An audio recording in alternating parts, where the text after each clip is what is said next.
The Russian military has begun a brutal assault on the people of Ukraine. Without provocation, without justification, without necessity, this is a premeditated attack. The largest war in Europe since the end of World War II. Russia and Ukraine on the brink of war. Russian invasion is imminent. And this is the nightmare scenario. George Orwell's 1984 warning is happening right now. His predictions about war shows up in the Russia-Ukraine conflict. The war in Ukraine has sparked many controversies, especially about the propaganda. Here are some examples. War is peace. Putin is pushing the idea of forming the Soviet Union as the best form of peace and power. The only way to attain it is to control the surrounding areas and fight them. This is evident because it aligns with the views of Putin's followers, where most identify with the USSR rather than the Russian Federation.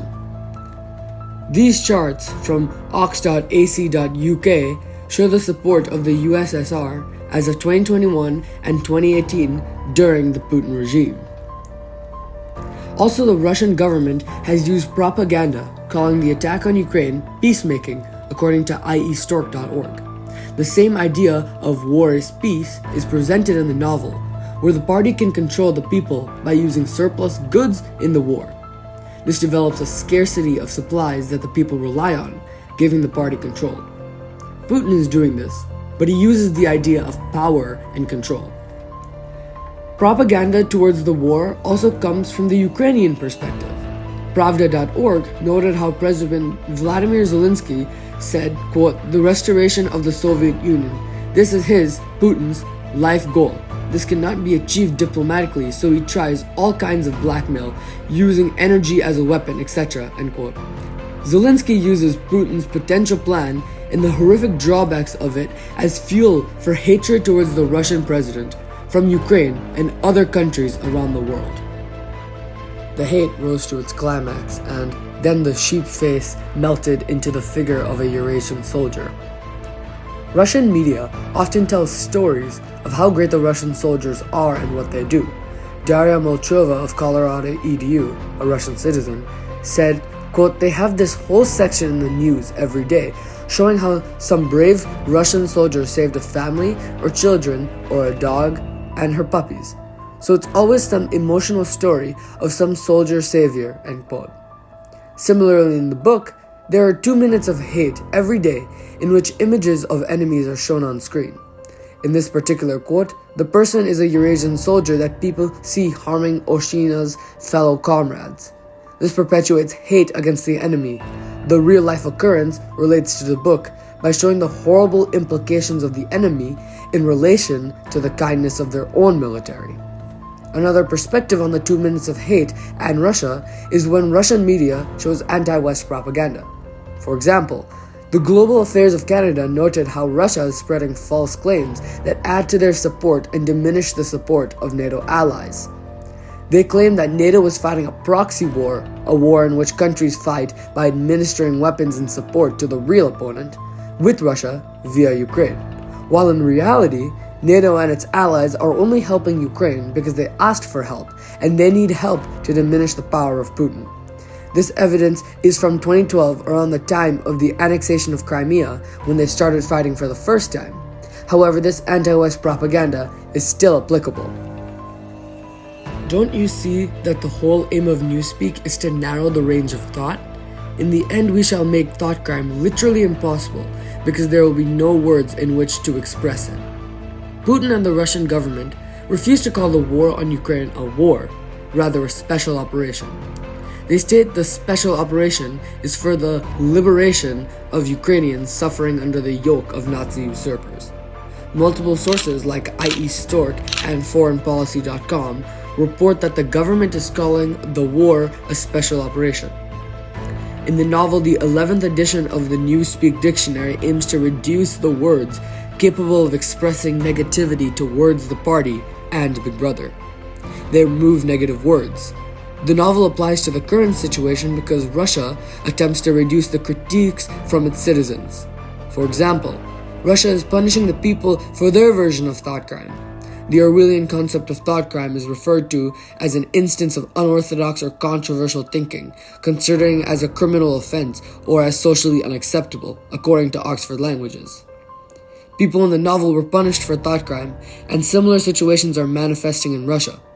According to alazira.com, the Russian parliament voted and approved unanimously a sentence of 15 years in jail for spreading information that goes against the Russian government's position on the war in Ukraine.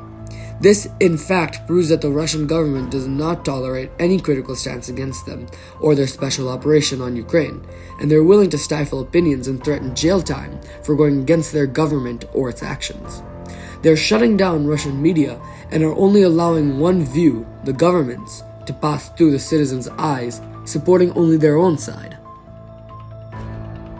The party claimed, of course, to have liberated the proles from bondage. Before the revolution, they had been hideously oppressed by the capitalists. Russia says that they are helping their people from the corrupt capitalist West.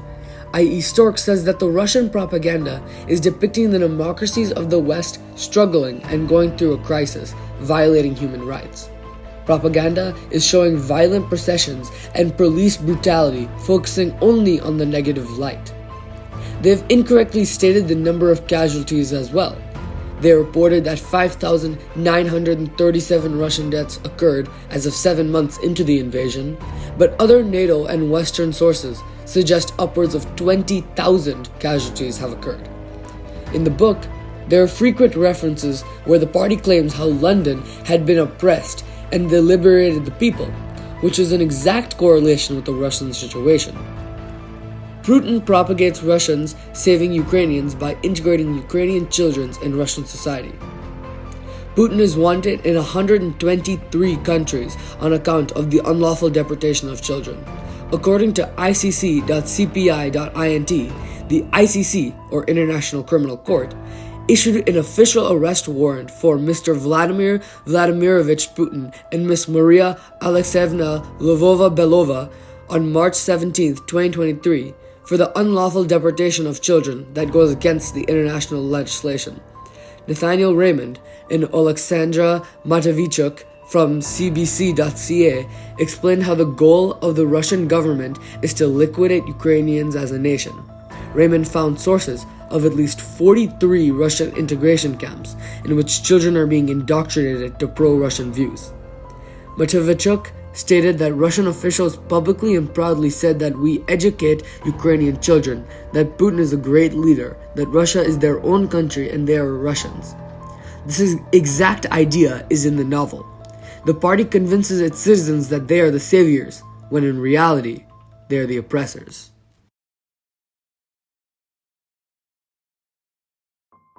Not everyone in Russia supports this regime or its ideals. Many Russians are greatly suffering from this war and other wars in the past. When there is only one viewpoint, people are swayed and eventually follow. Orwell depicts in the novel an atomic war in which the three superstates are created. The trend right now in Russia suggests the same with the potential of a nuclear war. With no solution on the Russia-Ukraine conflict, this will happen. The solutions for the conflict are limited, as Putin has stated how he wants the Ukrainian territory. However, awareness from the public and awareness about the effects of the war and its propaganda can help people from around the world to put pressure on international committees like NATO to make a change. Additionally, exposing the Russian citizens to the realities of Western culture and the false Russian propaganda allows for an internal revolution to put an end to the Putin regime. Countries like the US and the UK should place harsher sanctions on necessities, which will cause the citizens to rebel. If we don't do this, then Russia will command with their nuclear arsenal and destroy the world to become their own version of Oshina, where they oppress their citizens.